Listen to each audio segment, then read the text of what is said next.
Ladies and gentlemen, welcome back to the Charm City Sideline Podcast. I'm Zach, and I'm here with Bradley and Dawson.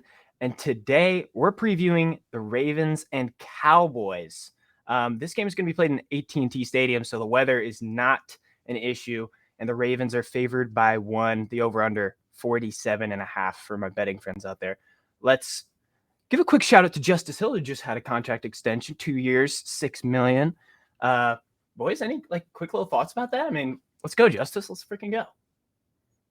I'm excited for him. I think that's his third contract now. So he's been making some time out of the league. I feel like when he was young, it kind of felt like it might not pan out, but he's worked really, really hard, become a great pass protector, great in the receiving game. So yeah, happy for him, man. Mm-hmm. Yeah, man. He's a homegrown Raven, so I'm happy for him. Congratulations, Justice. We're happy to have you back. And he's a hell of a player. He's reliable. He's a great special teams player, and he's a good third down back. So happy to have him back. Absolutely. I feel like it's kind of just a good little mood boost too, just going into this game because we kind of need it. 0-2 heading into Jerry World. It's a little intimidating. It's some scary hours right now for Ravens, but let's look at the injury report right now. The Cowboys had a long list, but they're all limited or full by Thursday. DeMarcus Lawrence, CeeDee Lamb, Trevon Diggs, Jake Ferguson, all listed on this list, but the only person that might be questionable is Jake Ferguson. The rest seem to be full participants and on track to play. For the Ravens, Kyle Hamilton was limited in Thursday, and Nate Wiggins did not practice Wednesday, limited Thursday, and I believe he was practicing but has not been cleared yet as of today, Friday. But yeah, we have a little history here, the Cowboys and Ravens. Ravens actually tend to own them at the moment. There's 6 meetings. The Ravens are 5-1 with an average margin of victory of 15.2 points. Like, we beat them up. The last meeting was in 2020. The Ravens beat them 34-17 in Baltimore. We closed down their old stadium too. Yeah, before it was AT&T. It's the Ravens are 1-1 in games at Dallas. 17-27 loss and a 33-24 win. So we're going to have to put up a lot of points. The Cowboys lost running back Tony Pollard and signed linebacker Eric Kendricks, 2 big names involved in free agency this last offseason. And this is the first time Lamar Jackson is going to square off against Micah Parsons. I see a nervous face from Dawson. Dawson, what do you think? I mean, I think we all know the answer. Micah Parsons is a phenomenal player. He's a once-in-a-generational pass rusher. And if you ask me, he's probably the second best in the league. And not to mention the Ravens have offensive line struggles right now on the right-hand side where he predominantly lines up, I believe. So it's going to be interesting to see how they handle that guy because he's a freak of nature. But this game's going to be phenomenal. I'm super pumped for it. It's in the 4 o'clock window. This Sunday, Tom Brady's on the call. It's gonna be a great game. I can't wait, and it's down in Jerry's World, so it's a perfect setting to get back on track, and it's a game to kind of shut up the noise around this team right now. Yeah, Micah Parsons is definitely scary. It is weird because us as Ravens fans, people covering the Ravens, we haven't seen him go against the Ravens before, so that's gonna be interesting. We went against Max Crosby last week, and I think he's better than Max Crosby. So it'll be interesting, but, we'll talk about it later. Maybe there's some changes on the O-line, so we'll see about that. Yeah, that's an intimidating figure, Micah Parsons. They also got other stars. I mean, CeeDee Lamb, Trey Diggs. I mean, their list of superstars is nothing to shake off. I think these last 2 weeks for the Cowboys have kind of been such a roller coaster. They had such an impressive win against the Browns and then laid an egg against the Saints. Like, I'm kind of excited to see how they come out and play. It's at home for them, so they're going to be playing a little more confident. And then Ravens, I think us three kind of tend to side on that the Ravens kind of play a little better away right now in the last few years they have. And maybe this is exactly what they need. They need to go into a really, really, really hostile environment and try and win. I mean, Lamar, I mentioned it earlier, 20-1 against the AFC or the NFC. And gosh, this is such a nerve-wracking game, guys. Like, I'm nervous talking about it as a fan. I can't imagine what their thoughts are. I think the staff probably feels a lot of pressure. Oh my gosh, guys! Like, what are you guys feeling? We're 2 days out, 3 days out from maybe being 0-3. Yeah, it's a huge game to say the least. I mean, that's grossly an understatement to say it's a huge game, as it truly is. The Ravens lose this game and drop to 0-3. That's going to be the first time they've dropped to 0-3. That I mean, I don't even remember the last time they did. It's not of their nature too. We're used to the last few seasons, starting off super strong and really dating back to when Lamar became our quarterback. Every season starting strong. So this would be a ton of adversity for the team if they were to drop to 0-3. But we're not even going to talk about that. We're not going to put that in the air because I believe the Ravens do get back on track this week, hopefully. We're all hopeful for that, of course. That's definitely what we want to see. But it's definitely a big time matchup. There's a lot of stars in the making in this game, and a lot of star studded matchups that are going to happen across the board. And it's going to be very interesting to see how this Baltimore team, kind of adjusts and goes down to Jerry's world and plays this team. Because, like you mentioned, the Cowboys have stars across the board as well. And it's a lot of matchups where one side's necessarily weaker than the other or something like that. So it's gonna be interesting to see how that affects the game plan and how each team starts off this game.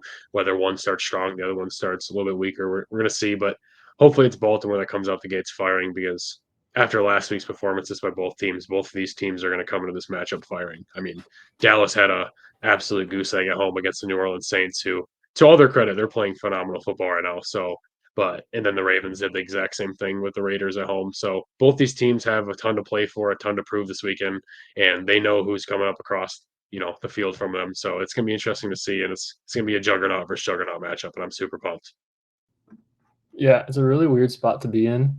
Ravens haven't been 0-2 since 2015, and that was a year where the hopes weren't really high. That wasn't a great roster. I think the Ravens ended up finishing 5-11 that year. So it's going to be interesting to see how the Ravens respond to this week. It feels like there's kind of a sense of urgency, but also calmness in the locker room. They were talking about greatest practice of the season so far. It feels like there's kind of a positive vibe coming out of the locker room. Maybe not from John Harbaugh's pressers, but I feel like everywhere else kind of has a positive vibe coming from it. Like Lamar was smiling at his press conference. I think they're somewhat confident going into this game. And Dawson mentioned the Cowboys. They got their doors blown off by the Saints, who we weren't expecting to be a good team this year. Maybe they are a great team this year. And we'll get into more of that later in this episode, but the Cowboys it was almost like their defense it was like an invisible defense last week. So it's going to be interesting to see what Mike Zimmer does with those guys and see if they can get back on track or if this is a season-long issue that they're going to be dealing with. Yeah, I'm going to flip the field here. I mentioned they lost running back Tony Pollard, and on the other side of the ball, the Ravens defense right now, I think, is number 1 in rushing through 2 weeks, but like one of the worst in pass. So while you can't really run it against us, they don't really have a ton of talent in the running back room. Dowdle, I believe, is their kind of lead guy at the moment with Ezekiel Elliott, and I think that's kind of going to be our strong suit. I think the Ravens kind of shut that down, but I am having nightmares of CeeDee Lamb torching us just because of how amazing Davante Adams was last week. Like, who do we put on CeeDee Lamb? Like, I think with our problem with Davante and people like Brock Bowers kind of destroying us last week, it makes me nervous because CeeDee's, in my opinion, I think all of our opinion, a level above Davante, but they don't really have another weapon besides, Brandon Cooks. They have Tolbert, who got a really nice catch last week. Like, they have guys. It's just like, how are we going to start by saying, yeah, CeeDee Lamb has to be stopped when, like, that's kind of a laughable thing to say. Like, that's not going to happen, right? Like, even if we put Stevens on, if Stevens had an off week, Humphrey's been good, but he had like a pass interference against Davante, and I think he had one week 1 too. But it's kind of in the air right now about matchups with their speed and Tolbert and Cooks, because they're some speedsters, and then CeeDee is who he is. What do you guys think? Yeah, I mean, I think this defense this week's 100% going to have to play a bend but don't break type of way. Because you're not going to be able to stop CeeDee Lamb. We've said this in the past. You're not going to completely stop CeeDee Lamb. There's just no logical explanation of how to stop him. The only thing you can hope for is to limit him. And if that means less than 70 yards, I'm taking it because that guy is an absolute freak. I have nightmares thinking about how this defense matches up against him, even if we're, full across the board in the secondary and we have a really good, secondary unit. Either way, we saw what happened last week with Devontae Adams and Brock Bowers, and even the week before with Xavier Worthy. I mean, this defense has been exposed by these pass catchers the last couple weeks, and it's kind of crazy because coming into the season, we thought the secondary was going to be elite, and if anything, the run defense potentially would be getting gashed. But it's been the opposite so far, which I'm not going to complain because at least one of the units is doing really good so far. But it's going to be interesting to see who exactly is on CeeDee Lamb for the majority of this matchup because thinking about it, you would say Marlon Humphrey, of course. But it seems like last week it was mainly Brandon Stevens on Devontae Adams. And it was not a good week for Brandon Stevens last week, so we hope we don't see that this week down in Dallas. It's just very interesting because, thinking about it, like Zach just mentioned, CeeDee Lamb's the only immediate threat in the Cowboys offense that I think about. And I'm like, oh, geez, like I'm worried. Like, not discrediting their other pass catchers, but no one's an immediate threat outside of CeeDee Lamb in that offense, I think, to us. Jake Ferguson's a good tight end if he does suit up. Who knows? He's on the injury report. I don't know if he's going to suit up, but if he does, he is a good tight end. You can't overlook him. But it's my biggest takeaway is I'm very curious to see who they line up across from CeeDee Lamb. And I do think it'll be more of a 50-50 type thing. And it's not going to be one guy the entire game, of course. But I'm hoping it's Marlon Humphrey. And I hope he has a good game, good shutdown game against CD and kind of limit him because I think if Baltimore can limit CeeDee Lamb and hold him to a, subpar game to his nature, I think the Ravens have a good shot in this one. Yeah, Dawson, I completely agree with what you said about the Cowboys not exactly having another option. You look at, what Devontae Adams was able to do with us last week, but then you also look at what Brock Bowers was able to do and Jacoby Myers. So I think, Bill Belichick was talking about this a few weeks ago. I saw a clip of him, their strategy would always be put your number 2 or number 3 corner on the best receiver, double him, and then you have your best corner on their number 2 receiver, which it's funny. He said that they tried that on the Packers one time, and their number 3 receiver ended up being a young Devontae Adams, and that didn't go too well for them. So I don't know. It's interesting. I don't really think I agree with you. As much as it sucks to say, I don't know if we have one corner who's definitely better than the rest right now. Humphrey was definitely like a top 5 guy for a while there, and he's still good. Same with Brandon Stevens. They're both good players. I just don't think one of them is, a top of the NFL guy. So I agree. I think they're just going to kind of play how they normally play, but I would say whoever's on Lamb, I think you kind of need to be doubling him every single play because of the fact that who else on the Cowboys are you really scared of? Brandon Cooks doesn't really have the over-the-top speed anymore.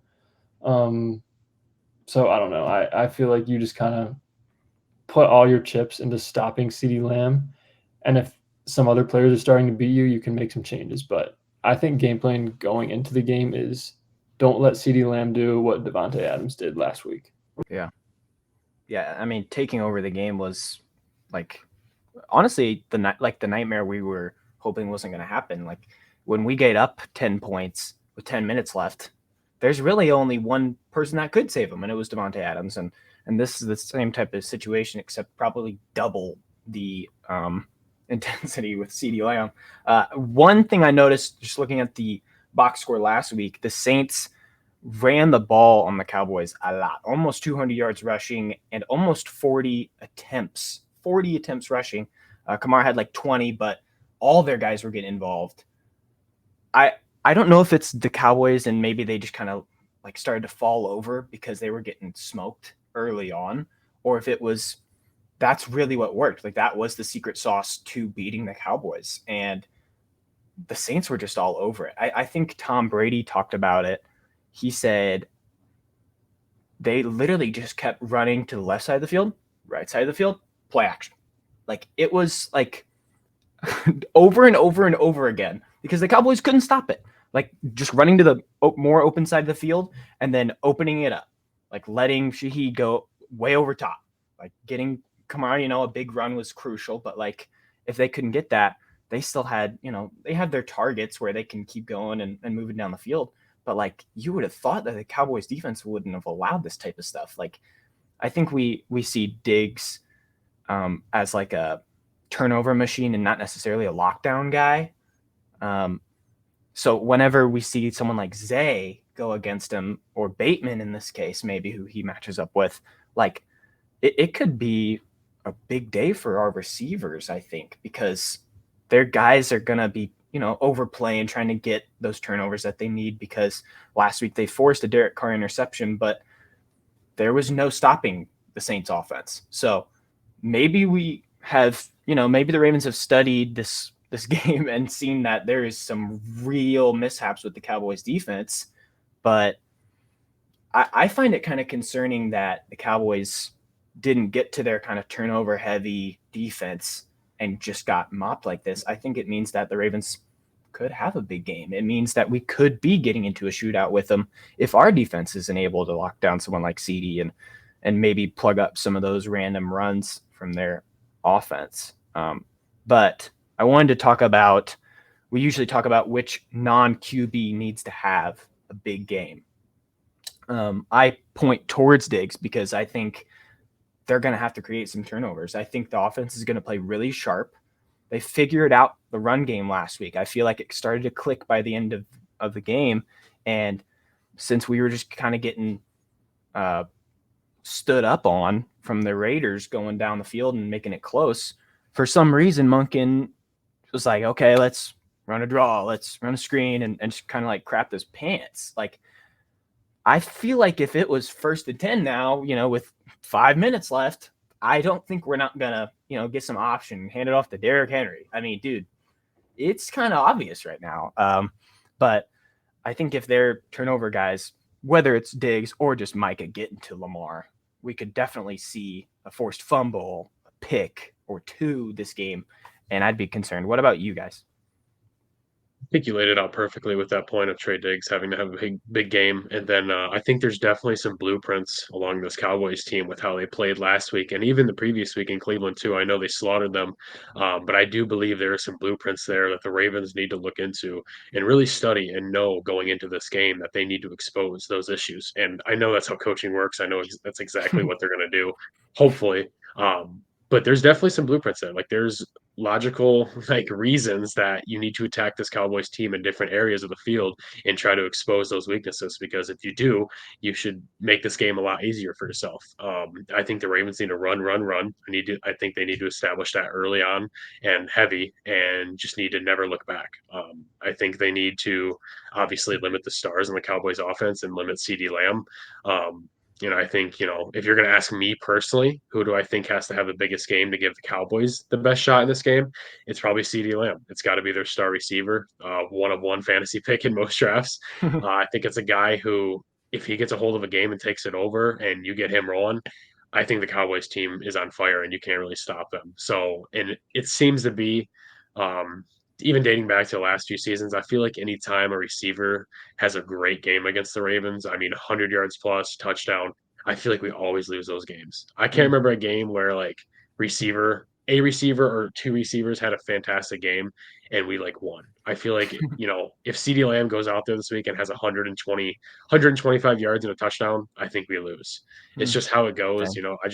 I just unfortunately think that's how it is in the NFL, and especially with the Ravens, because it feels like once a wide receiver gets a hold of the game, they just can't limit them, and it's just 20-yard play after 20-yard play after 15. It's so. I think if CeeDee Lamb has a great game against Baltimore, I think it's gonna be really tough for the Ravens to win this game. However, if they can limit him to any aspect, and quite frankly, I don't know what limiting is to CeeDee Lamb, but if they can hold him out of the end zone and keep him from gashing us the entire game, I think the Ravens have a really good shot in this game. And I don't see why they wouldn't be able to pull out a victory. Yeah, I like what both of you guys said there. I'm going to stay on the offensive side of the ball for the Cowboys. When I pick my player of who needs to have a good game, I try to pick a player that I can't imagine them playing poorly and the other team wins. So basically, Who I'm picking for this week is Luke Schoonmaker and Jake Ferguson. Just the combo of basically Cowboys tight ends. Because of what we talked about earlier in this episode, it's kind of just CeeDee Lamb. And other players are going to need to step up if the Ravens going to take him out of the game. And I don't know if that's going to be Brandon Cooks. Jake Ferguson's been off to a little bit of a slow start. He's injured this week too. But I think if one of those Cowboys tight ends ends up having, 5 catches, 6 catches, or they just combine for, a good game, I think it's going to be really tough for the Ravens defense. At the same time, I really can't imagine the Ravens losing if no one else is able to get anything going besides CeeDee Lamb. So that's why I'm going to go with the tight end group for the Cowboys. Yeah, the tight ends are kind of under the radar too, because Dak tends to get he got Ferguson the ball a ton last year, and this year without the running game really taking a step up, those tight ends definitely have taken a bigger role. On the Ravens side of it, I am going with Rashad Bateman. If you listen to the last podcast we had with Mr. Sutton, I kind of dogged on Rashad Bateman. I won't lie. I said I'm kind of out on him. I need someone like him to have a few of those big plays against these turnover heavy corners, because if Bateman can really open it up, I mean, Zay kind of plays like a slot kind of guy and lets Bateman take the top off the defense. That's really what we need against this Cowboys defense, because they play unders too much. Like they're gonna play. Their linebackers are kind of. I think I heard one name as a really new potential guy. I forgot his name. I'm so sorry, but he has been all over the field as their new interior linebacker, and as long as Likely and the other guys can just play their game, I think Bateman getting his yards this game, especially after that crappy dropped ball that led to a pick. How big of a game would we have if Bateman had a big game is like otherworldly, especially against this Cowboys team, because I could lean on someone like the O-line. I think we might just say that in general because of last week with Crosby, but like I think the O-line kind of did as much as they really could. Like I think that Crosby is going to have his day. I mean, just like Mike is probably going to have his way, which kind of sucks. I just hope that they can limit him. But for the Ravens, if Bateman can really do something, like I would feel very confident, in different times of the game, seeing that we get him the ball. People like, Zay and Mark, they're going to get theirs. I just want to see Bateman ball out, which means that we're probably balling out, which is a good thing. Yeah, I think if Bate has a good day, it's gonna be a good day for the Ravens. But unfortunately, we haven't seen that often. And I love Bate. I've said it all along. I'm a Bateman truther, man, but I'm quickly giving up hope on him. It's diminishing game by game, unfortunately. And I still have confidence in him. I still think he can be a good receiver for us. And I agree. If he gets a good game going, it will open up the offense. It'll allow Zay to kind of be more natural and not be the forced wide receiver one. Or I'm sorry, it won't force Lamar to throw it to him every single play, and it'd be nice. But in my eyes, I don't think that's going to happen. I'm going to shift to the hot hand over on defense and the breakout player of the year in Odafe Owe. I think the guy's in for a monster season. We've already seen what he started off this year with Chuck Smith coming in and kind of revamping things with the new moves and all that. And Odafe always looked fantastic this year. I think it's really all we can ask for. And I think he has to, and I think he will have a huge game this week. I mean, he's been a game wrecker the last 2 games, which sounds crazy because we're 0-2. But if you really look at the tape and watch him play, he's been playing really good. And I think last week he had 2.5 sacks with a forced fumble. And I believe the week before that in Kansas City, he had like a sack, I think, or like a sack and a half. So he's doing really good to start the season. And I hope he continues it down in Dallas, because I feel like I love the guy, but I feel like Dak Prescott's one of those quarterbacks that if you get into his head early and get him rattled and under pressure, I feel like he can make mistakes. I mean, Oh yeah. so we're going to see what Odafe Owe can do. And I know the Cowboys' offensive line's not exactly great, nor is it not exactly bad. So I'm pretty sure it's kind of like middle of the road. So we're going to see what Odafe can do. And I think Owe's in for a big game this week. And I think if he does have a big game, it would be tremendous for Baltimore, because it would kind of take pressure off the secondary and not have to hold up CeeDee Lamb for like 9 seconds. So we're going to see what can happen. But if this pass rush excellence, I'm gonna call it, continues through week 3 down in Dallas, it's gonna be really good for the Ravens. Yeah, I like that. With my player that the Ravens need to have a big game, I'm gonna go with Derrick Henry. I'll just clarify right now. I'm gonna kind of be saying the same stuff with what I think the Ravens need to do to win, and talking about Derrick Henry here. But Zach, the linebackers you were talking about, Overshone and Damone Clark, two young linebackers that are, making plays, but at the same time still trying to find their way. I think that's why the Cowboys brought in Eric Kendricks there, to kind of have all three of those guys help a veteran, help them learn. But man, the Cowboys have not been good against the run. The Saints ran all over them. Alvin Kamara had 45 fantasy points. So I saw a Cowboys fan in the comments of one of my friends on Instagram.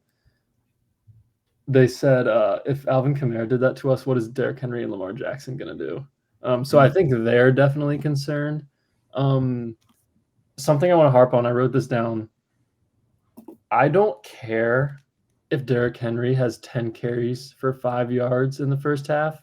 Keep giving him the ball over and over and over again, because eventually he's going to break one. We saw last week in the Raiders game, he had that the toss. He stiff-armed a guy, 25-yard run. Then he had another 9-yard run, got called back, wasn't holding. And then he was kind of just non-existent for the rest of the game. He was this close. He was a holding penalty away from just ending the game, I think. And that was tough to see. So I just think if we said the same thing last week. Oh, is this the game Derrick Henry? We're like, oh, this is why we signed this guy. I mean, it kind of was that game last week. He had 84 rushing yards, and he only had like 5 at halftime. So he had a great second half with a few plays being called back. So I'll stop there so I can talk more about what I think the Ravens need to do to win. But man, I just think Derrick Henry needs to have a big game, and I think he will have a big game as long as he gets the opportunities. Sure. Like, I think we can always lean on Derrick too. Like, last week I was really hopeful. Like, seeing him have that good of a game was really uplifting, especially after week 1 where we kind of weren't too sure about it. And the way that it started last week, I think he started out kind of rough, and then O-line kind of progressed. He progressed. Everything started to look better until we just decided to lay over. Our next question here: if the Cowboys want to win, they need to do what? Dawson, what do you think? I think it's exactly what Brad just mentioned, but the opposite. I think they need to contain the run, and it's going to be tough for them because after you saw what happened last week with New Orleans down there, New Orleans absolutely had their way all day with the run. And they have Alvin Kamara, who's a great running back, but they don't really have a mobile quarterback. They don't have one of the best athletes at the position of all time, in Lamar Jackson. So it's going to be interesting to see. And I know we don't want to see Lamar run all over the place, and we don't like when he gets 15 carries a game. But I think this is absolutely a game where you need to utilize the asset that you have. And I think we need to see Lamar run quite a bit until we can establish Derrick Henry running. So if it takes, Lamar to have 5 carries in the first quarter, and then all of a sudden from there we take off Derrick Henry, or Derrick Henry takes off, then so be it. That's what I would like to see. But I think the Cowboys absolutely have to limit this run game for Baltimore, because I think this week, I know we've said it every week, like Brad mentioned, and we're always going to say it. It sounds like a broken record player, but I think the Ravens need to establish the run. I think they need to run, because the opportunity's there to run against a defense who's very vulnerable to the run. And you have, one of the best running backs in the last 10 years who still has a lot of juice in him, who can still run very well. And you have a quarterback in his prime who's arguably the greatest, dual threat of all time. So I mean, the Ravens got to see this opportunity in front of them, see the weakness that's there, and just try to exploit it. And I really like the point Brad said. I don't care if Derrick Henry has 10 carries for 5 yards in the first half, because we've seen that happen. And then the second half, the Ravens are like, oh, well, he's not doing well, so let's sit him. No, if he has 10 carries for 5 yards in the first half, he needs to have 20 in the second half. He needs to have 20 carries. Keep him going. He will get going. He will get hot. It's not like you're going to be able to stop Derrick Henry the whole game. The longer the game goes, the more tired the team is. Good luck stopping Derrick Henry. So I think the Cowboys need to just pray that they can stop the run, because if the Ravens get the run going and can chew the clock and keep the offense on the field all day, I think that's a recipe for success. And guys, we even saw Derrick Henry do that on the Titans, where he would do nothing in the first half, Oh and yeah, then he did it to us, just destroyed us in the second half. I don't know if you guys remember when we lost to the Titans in 2021 in overtime. He just ran down the field on their first drive of overtime, and we lost. Like they just we ran right down the field. The Ravens defense was just deflated. But honestly, for what the Cowboys need to do to win, I don't really have anything to add. I would just be saying the same thing as Dawson. If they don't stop the run, they're not going to win. So, you guys are kind of sounding like the Ravens are gonna, put them away here. I'm kind of impressed. I didn't think it would be like this. But I'm not if the saying Cowboys, Ravens are putting anybody away. I I'm know, just but saying you guys like it's like, hey, there's one little recipe. there's clearly a recipe for Keep to the success book. here, and Yeah, the there is. Ravens are notorious for not committing to the recipe, and that's why they lose. So the Sprinkling their own thing recipe in is there. laid out in front of them. The blueprint is sitting on the table in Owings Mills right now. They need to pick that up and take it with them to Dallas. They need to take it on the flight with them to Dallas. Um, whether they will or not, who knows? So, but it's there, and it's not going to work right off the get. Who knows? But it will work. You need to attack, attack, attack, and do it until it does work. Because, like Brad just mentioned, Derrick Henry has games in his career, multiple games where he's non-existent in the first half. Second half, he takes off like a Kentucky Derby horse. So run with Derrick Henry, and you may win. Yeah, I mean, if the Cowboys want to win, I think they need to force some turnovers. I think their defense starts to get juiced whenever stuff like that happens. I talked about Trey Diggs earlier. I want to talk about Micah now and DeMarcus Lawrence. Like they're gonna give our O-line some real tough matchups all day. I think that these last 2 weeks we've also seen so much pressure and forced fumbles. Like Lamar's been not necessarily feeling the pressure, but he's been getting like pressure. Like they've been pressuring him just because our line is also kind of bad. But we faced really good D linemen, and if Mike and them can really get to us, I think that's scary. The Ravens, if the Ravens want to win, you guys kind of have the same kind of parade here. But I want to talk about just the O line. I was so impressed with Rosengarten and his opportunities going against Crosby. He didn't, play a perfect game. I don't expect him to. It's Max Crosby. But now I really don't expect him to play a perfect game against Micah Parsons or Lawrence. And I'm hoping for, anything, any kind of hope with the O-line. I want the O-line to shock us. And it kind of goes hand in hand with your guys' rushing stuff. I feel like if they can perfectly coordinate runs and show them different looks. I think Justice Hill needs to get the ball. We talked about that last week. There's so much that they can do to this defense because their defense is very vulnerable. It relies so much on these turnovers, and when they don't get them, it's kind of a long day for them. And you saw it at its fullest last week with 44 points on their head, but like that's not going to happen again. That we're good, but I don't think we're that good where we're playing perfect ball right now. What I love for that to happen, of course, but I have to see the O-line do as much as they can. Honestly, do as good as you did last week. Last week wasn't perfect, but last week was enough to win the game because we should have won the game. There was 10 minutes left, and then we just kind of, I'll say it again, fell over. Like we went numb. We won the game last week and then we gave it to them. And we have to do that this week, but we can't let them have any reach towards that win. We have to take this and set the whole season back on track. Speaking of which, final score predictions. Either of you have one like you're ready to rip off? Yeah, I have one more thing. Real quick, I will allow Brad to say something, but I want to go back to your point, Zach, about the offensive line because yes, it is a mess right now. It's been the topic of the century the past week. Harbaugh's decision making, who he's putting out there, stuff. But I will say there's needs to be a lot of credit towards our left tackle Ronnie Stanley. He's been getting a lot of hate the last couple of years because he's had injuries, he's played very poorly, and all this stuff. But this was the first offseason in a while that he was able to completely just train rather than recover. Just train, build strength, get good. And he's been pretty phenomenal this season so far. I mean, we got to give the guy credit. He's been the least of our worries across the offensive line, holding down the blind side for Lamar, which is all we can ask for. And last week, if you think back on it, all those really good Derrick Henry runs towards the end of the game, they were on the left side of the field behind Ronnie Stanley. So, and on his side. So, I mean, maybe there's a recipe there too for the runs, run to the left and just let that guy take care of business. So I want to give a lot of credit to him, and Tyler Linderbaum is obviously they are two cornerstones of the offensive line. They're great. They're least of our worries. Left guard, Andrew Voorhees, he's a work in progress, but he's been pretty decent so far as well. Obviously, we know the right side's a work in progress, but there was an encouraging quote earlier mentioned by our coach this morning in a presser. He mentioned that, the offensive line is still a work in progress, and we may see some different guys in different spots this weekend in Dallas. So I don't know what that means. Take Harbaugh's words with a grain of salt, of course. We know that.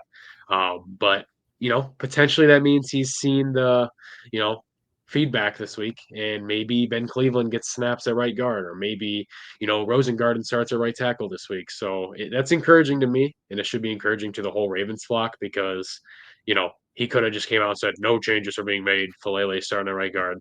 So to me, I'm encouraged about this week. I think our offensive line could have a much better showing, but it's hard to think about that when you got a dude who takes over the game in Micah Parsons on their side.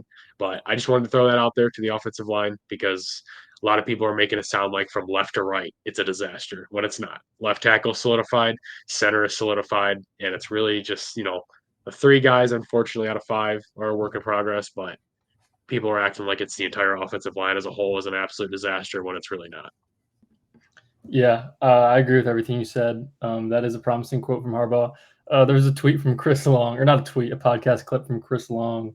He said something like, man, Rosengarten can play. He said something like, is Rosengarten actually blocking Max Crosby right now? And he was watching the tape back, and then I think more recently he said, I don't know whose baby Ben Cleveland punched, but he needs to be starting at right guard. So that was interesting there. My final thoughts, I'll give my score prediction at the end of this, but the Ravens are not running play action, and I don't know why. Every team that's playing good offense right now is running play action. It's kind of weird. I think they tried to get into it a little bit last week, and they just didn't. So for my keys for the Ravens game, I have play action circled about 30 times. That's what they need to do. You need to, I can't remember which one you mentioned it, but run Justice Hill. He's good in the run game. I feel like they're kind of just acting like he can only pass the ball. Nah, he's good in the run game. Likely was not involved enough last week. The Chiefs game is like, that's not a fluke. That's how good of a player he is. And he needs to be involved like that every game. Obviously, he's not going to have 4 catches for 50 yards in a 2-minute drill every week. But get Likely involved, run Hill, get the ball to Bateman early in the game.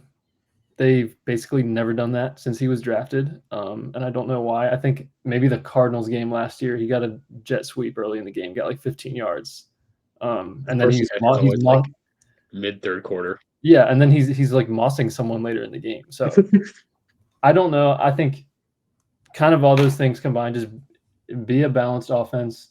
And also, you don't even need to have success running the ball to run play action. Mel Kiper, I don't know if you guys saw that clip. Oh, yeah. The NFL should ban too high safety.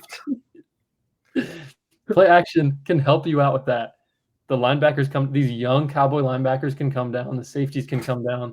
You can hit Flowers over the top, Bateman over the top. We kind of thought Tez Walker would be that. No, but there's guys that you can throw the ball over the top to, okay? So with that, my score prediction, I got Ravens 30, Cowboys 17. I think I was kind of surprised by how bad the Cowboys looked last week. And in my opinion, the Ravens offense is much more talented than the Saints offense. We don't have a Chris Olave.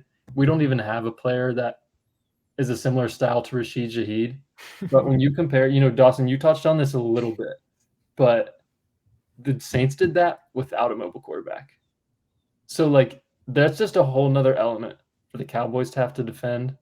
And we talk about this, there's two other things going to this. It's an NFC team. Lamar's 20-1 against the NFC. And like as much as it sucks to say, it's away, and the Ravens are just better away. So I feel much more confident with the Ravens playing an away game than I do in Baltimore. So I think the Ravens are going to start hot, and I think they're going to finish hot.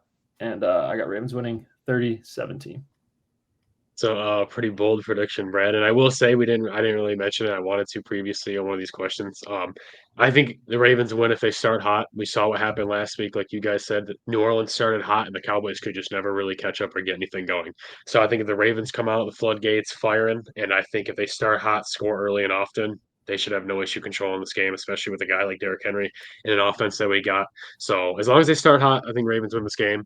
To me, I think it's truly a toss up. As big of a Ravens fan as we all are, I think this game's an absolute toss up, 50-50. But I will go with our boys winning. I think 23-20 we win. I think Tucker solidifies himself and says, "Shut up, everybody! I'm still here." I think Tucker drills a 50-plus yarder to win it, running out the clock in Dallas. Let's So go. I think we win, and Tucker goes, "I'm still here." So wait, is there no score prediction? I said 23-20. Oh, I'm so sorry. I did not hear that. I'm so sorry. Yeah, Okay. 23-20. I'm so I think sorry. Ravens win. Okay. Gosh, I feel like, well, we just talked about it before we started the pod. I cannot remember what a win feels like. Like, is that weird? Like, it's not like it was that long ago. Like, I'm seeing the freaking Raiders win, the freaking Patriots win, Jets. Jets are just Commanders. together. I mean, like, Because we lost 3 games in a row. Like, and with this pod going, like, we were on a hot streak with this pod, and right now I can't predict a win. Like, I'm looking down a very, very, very dark tunnel, and there's no light at the end of this thing. Like, cancel Zach. You're gonna have to cancel me. I also predicted a Cowboys win. The funny thing is, I feel like Zach is overall much more positive than Dawson and I are. And that's the worst part. That's the worst part. And maybe this is a jinx. I don't know. Maybe it is. But I think we get the bad end of it. I think Brandon Aubrey has a big day, and they win like a weird 26-19 game, and we just can't figure it out again. Would you say, Zach? Sorry. Would you say it's another loss where the Ravens fumbled it away, or will you say it's kind of a loss where we just never had it? I would think it's more fumble away. I think in my eyes, I'm so terrified of Micah Parsons, and if their secondary can get one turnover, one big play where they can really take back over and march down the field with CeeDee Lamb, then I'm kind of scared.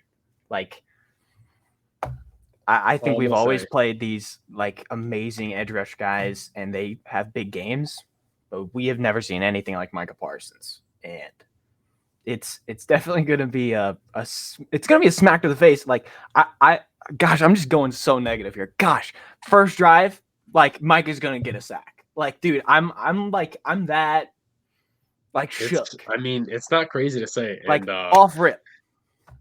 Oh, that would suck. I will say though, if this is a game that the Ravens truly fumble away and they had it in their control, and it's another fourth quarter 7+ point lead, like I don't even know what I'm gonna do. I don't know how I'm gonna feel about this team moving forward realistically if they blow another touchdown plus lead in the fourth quarter. Like, that would just be absolutely devastating. And I think at that point, I don't care if it's 3 weeks into a season that you're supposed to be a Super Bowl contender. I think there has to be serious discussions about your coaching staff at that point, because that is an absolute coaching failure at that point with the roster that you have. So let's hope it's not that. I would rather just lose from getting outplayed than to lose by fumbling the game away. Honestly, I would probably rather lose to Dallas this week, 31-14, because we just didn't show up to play, rather than losing 31-28 because we blew up at the end fourth quarter. We had the game the whole time. To me, that is much easier to take in, and I think that's a better loss on paper, as crazy as that sounds. Because when you blow a game away like we've done several times in the last few years, ever since 2015, really, there's just nothing to say about it. It's just fail. It's just a failure. But I will say real quick, not to get crazy off the topic, it's hard for me to predict this game this week, but I'm giving the Ravens the win because it's truly a statement that we play better on the road. We've seen it time and time again. And if we were at home, I probably would predict a loss, as crazy as that sounds, but we're in Dallas and I think we win because last year we went across the country on short notice and played in San Fran and handled business. And so it's like, and then came back the following week and did it again. So I don't know what it is with this team. They play better on the road, which is great to see, but for some reason they play bad at home, which makes absolutely no sense. But that's the final nail in the coffin for me. I think that's why I gave us the win, is we're on the road, and this team has to make a statement this week. There's no way you can drop to 0-3. Yeah, maybe I'm just jinxing it. Maybe I'm I trying to hope. fire someone up. But hey, either way, I'm looking forward to this game. It's gonna be so much fun. Tom Brady calling it, talking about Lamar. There'll be some fun clips. Yeah, it's just it's about as big of a game as we can ask for besides something on prime time. I mean, it's gonna be a blast. Thank you guys so much for listening or watching on YouTube. If you listen on Spotify, make sure to rate or I'm so sorry. I honestly just lost my train of thought there. But yeah, thank you guys so much for watching and listening. We'll see you guys in the next one. See you guys. Peace.